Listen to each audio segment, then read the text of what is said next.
Post-production can be kind of frustrating because, at least for me, it feels like I've done everything I can. If I've made any mistakes, it's, you know, it's in the footage, it's in the can, and there's only so much you can actually fix in post.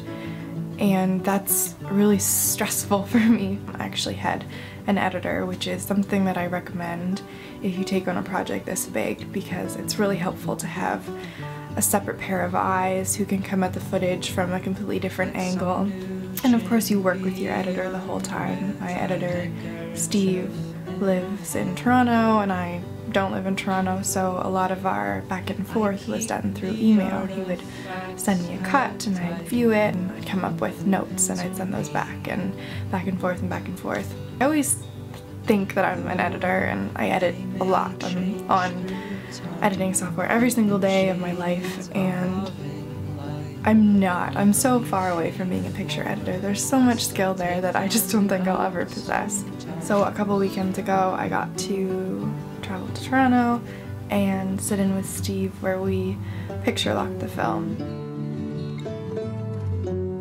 That weekend I also got to see some of my buddies from the film, Ryan and Thaddeus and Jamie, which was a really nice treat because a lot of you know I'm moving away soon. Very soon.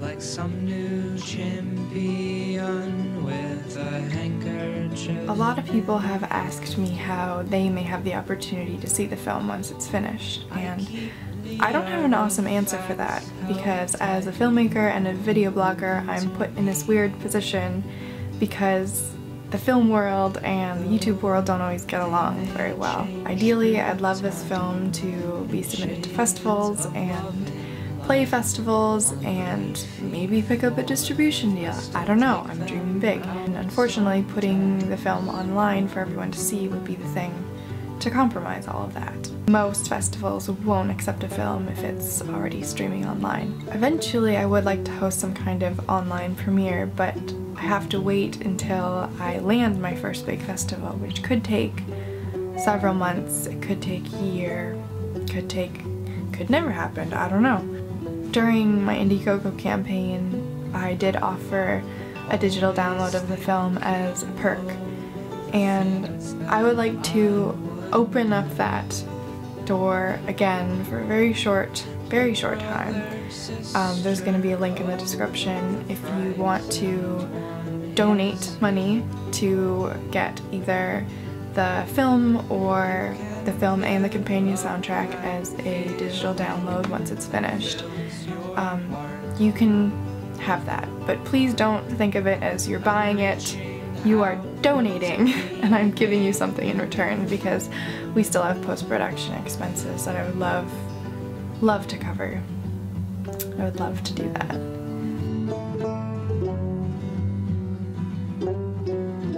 Surprisingly, I'm really satisfied, which I didn't expect.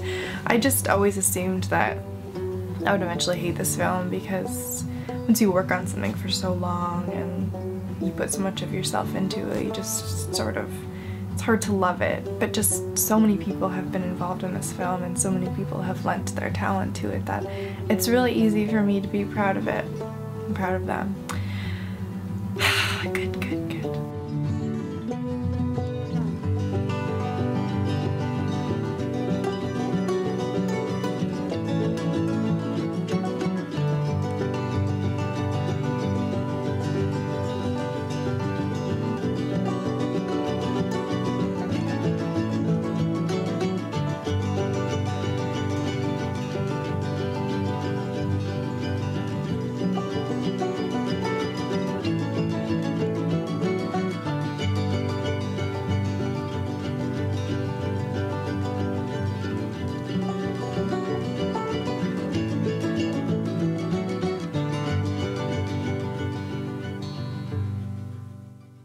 Just one more thing. I know that a lot of people who watch these videos are aspiring filmmakers, and I know that a lot of them also happen to be female, and I know that there has been a lot of discussion as of late about females on YouTube and in film and in general. But this message isn't just for female filmmakers because we're the same. It's for female filmmakers, male filmmakers, and filmmakers who fall through the cracks of these really harsh definitions of men and women that exist because the world can only see things in black and white. People are not born great filmmakers. Filmmaking takes practice and study and collaboration and so much support. So what I want to say to you is let YouTube be your platform for that education. Make something and put it out there for anybody to see. Get feedback, collaborate with strangers, be inspired by music and images and stories that other people are telling. Let YouTube be your playground, because contrary to popular belief, YouTube is not the be-all and end-all for your films. Festivals aren't Cannes, TIFF, Sundance, even the Oscars, any subscriptions, likes. No. The be-all end-all for your film is knowing that you took something that was inside of you, a feeling, a memory, a story, and you crafted it into something physical that you could share with other humans who could then be moved by what you made and your ability to be proud of that thing. That is what is important.